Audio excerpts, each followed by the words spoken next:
भाई मैं पूरी तरीके से सहमत हूँ, पर ये चुनाव के वक्त जब मेरे मुख्यमंत्री को विशेष राज्य के दर्जे की मांग याद आती है, आप लोग बताइए ना 2017 से लेकर 2022 तक कितनी बार इन्होंने जिक्र किया विशेष राज्य के दर्जे का। सारे इंटरव्यूज आप लोग के पास ही होंगे उस दौरान। वो एक ऐसा दौर था जो मुझे लगता है लंबे समय के बाद बिहार की विडंबना रही है कि हमेशा विरोधाभास की सरकारें रही हैं, केंद्र में कोई और, राज्य में कोई और इसीलिए कभी भी विशेष राज्य के दर्जे की मांग को पूरा नहीं किया जा सका। जब बिहार में एनडीए की सरकार थी तो केंद्र में यूपीए की सरकार होती थी, जब केंद्र में यूपीए की सरकार थी तो जब केंद्र में एनडीए की सरकार तो बिहार में महागठबंधन की सरकार। पर 2017 से 2022 का एक ऐसा दौर था जिसे हमारे प्रधानमंत्री जी डबल इंजन की सरकार कहते हैं। जब वो डबल इंजन की सरकार थी तो कितनी बार मुख्यमंत्री जी ने इस आवाज़ को उठाया कि बिहार को विशेष राज्य का दर्जा मिलना चाहिए। क्यों नहीं गए उस वक्त मुख्यमंत्री जी हमारे प्रधानमंत्री के पास? क्यों नहीं इन्होंने केंद्र में उस वक्त इस मांग को रखा? क्यों नहीं उस वक्त कैबिनेट से पारित कराया?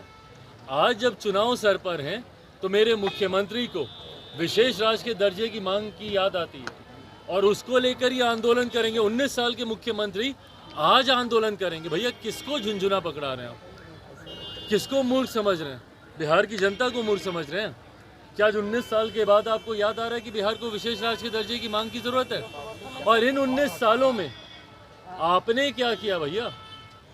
आपने क्या किया ताकि बिहार की अर्थव्यवस्था बेहतर हो? बिहार में रेवेन्यू जनरेशन के कितने सोर्सेज आपने खोले?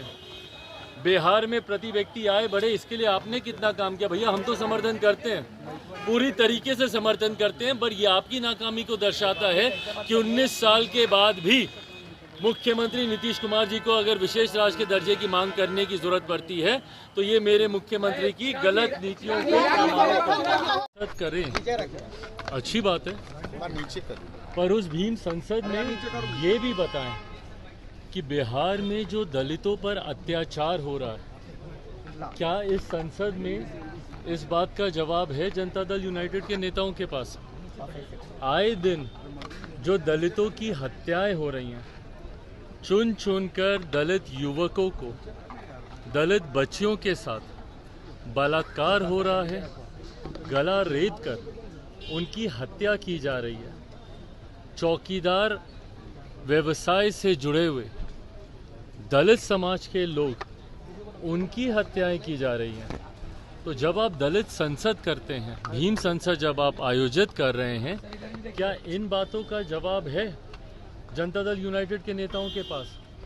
जब आप प्रमोशन में रिजर्वेशन रोक देते हैं, बाकी सारे वर्गों का प्रमोशन आप करते हैं, पर आप दलित समाज से आने वाले लोगों का जब आप रिजर्वेशन, प्रमोशन में रिजर्वेशन को रोक देते हैं, क्या इसका जवाब है?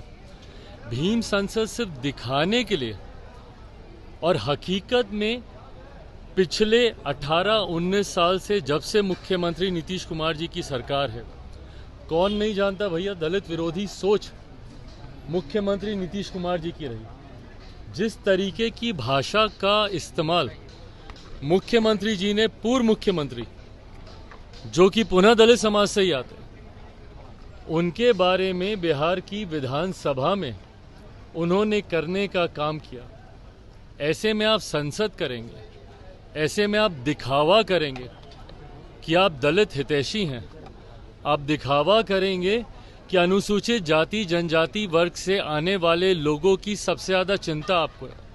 भाई आप ही है ना जिन्होंने अनुसूचित जाति समाज में बंटवारा करने का काम किया था, दलित को महादलित करने का काम किया था, और बड़े बड़े वादे करने का काम किया था कि 3 डेसिमल ज़मीन देंगे तो फलाना ढिमकाना। क्या हुआ? पिछले चुनाव से पहले इन्होंने ही घोषणा की थी कि अगर दलित समाज से, परिवार से आने वाले किसी भी व्यक्ति की अगर हत्या होती है तो उसे सरकारी नौकरी दी जाएगी। पहली बात तो प्रदेश के मुख्यमंत्री जो कि प्रदेश के गृह मंत्री हैं, वो हत्या की सोच रखते हैं, यही एक चिंता की बात है। पर बहरहाल बताएं कितने दलित परिवार में जहाँ पे हत्याएं हुई हैं, क्योंकि आए दिन हम तो जा रहे हैं भैया, हर हत्या पे जा रहे हैं, पर कितने ऐसे परिवार को सरकारी नौकरी देने का काम किया मुख्यमंत्री नीतीश कुमार जी और इनकी सरकार ने? तो जब आप भीम संसद कर रहे हैं तो कृपा करके इस भीम संसद में अनुसूचित जाति जनजाति में जितने अत्याचार हुए हैं उसका भी ब्यौरा यहाँ पे देने का काम ये सरकार करे, और जो खुद इस पार्टी के सर्वोच्च नेता की दलित विरोधी सोच है उसका भी जिक्र इस भीम संसद में होना चाहिए। विशेष राज्य के दर्जे की मांग कैबिनेट से भी प्रस्ताव पारित कर अब केंद्र को भेजा जा रहा है, आप सहमत हैं क्या? भाई मैं पूरी तरीके से सहमत हूँ, पर ये चुनाव के वक्त जब मेरे मुख्यमंत्री को विशेष राज्य के दर्जे की मांग याद आती है, आप लोग बताइए ना 2017 से लेकर 2022 तक कितनी बार इन्होंने जिक्र किया विशेष राज्य के दर्जे का। सारे इंटरव्यूज आप लोग के पास ही होंगे उस दौरान। वो एक ऐसा दौर था जो मुझे लगता है लंबे समय के बाद बिहार की विडंबना रही है कि हमेशा विरोधाभास की सरकारें रही हैं, केंद्र में कोई और, राज्य में कोई और इसीलिए कभी भी विशेष राज्य के दर्जे की मांग को पूरा नहीं किया जा सका। जब बिहार में एनडीए की सरकार थी तो केंद्र में यूपीए की सरकार होती थी, जब केंद्र में यूपीए की सरकार थी तो जब केंद्र में एनडीए की सरकार तो बिहार में महागठबंधन की सरकार। पर 2017 से 2022 का एक ऐसा दौर था जिसे हमारे प्रधानमंत्री जी डबल इंजन की सरकार कहते हैं। जब वो डबल इंजन की सरकार थी तो कितनी बार मुख्यमंत्री जी ने इस आवाज़ को उठाया कि बिहार को विशेष राज्य का दर्जा मिलना चाहिए। क्यों नहीं गए उस वक्त मुख्यमंत्री जी हमारे प्रधानमंत्री के पास? क्यों नहीं इन्होंने केंद्र में उस वक्त इस मांग को रखा? क्यों नहीं उस वक्त कैबिनेट से पारित कराया? आज जब चुनाव सर पर हैं तो मेरे मुख्यमंत्री को विशेष राज्य के दर्जे की मांग की याद आती है और उसको लेकर ये आंदोलन करेंगे। 19 साल के मुख्यमंत्री आज आंदोलन करेंगे। भैया किसको झुंझुना पकड़ा रहे हैं आप? किसको मूर्ख समझ रहे हैं? बिहार की जनता को मूर्ख समझ रहे हैं क्या? आज 19 साल के बाद आपको याद आ रहा है कि बिहार को विशेष राज्य के दर्जे की मांग की जरूरत है? और इन 19 सालों में आपने क्या किया भैया? आपने क्या किया ताकि बिहार की अर्थव्यवस्था बेहतर हो? बिहार में रेवेन्यू जनरेशन के कितने सोर्सेज आपने खोले? बिहार में प्रति व्यक्ति आय बढ़े, इसके लिए आपने कितना काम किया? भैया हम तो समर्थन करते हैं, पूरी तरीके से समर्थन करते हैं, पर ये आपकी नाकामी को दर्शाता है कि 19 साल के बाद भी मुख्यमंत्री नीतीश कुमार जी को अगर विशेष राज्य के दर्जे की मांग करने की जरूरत पड़ती है तो ये मेरे मुख्यमंत्री की गलत नीतियों को प्रमाणित करता है।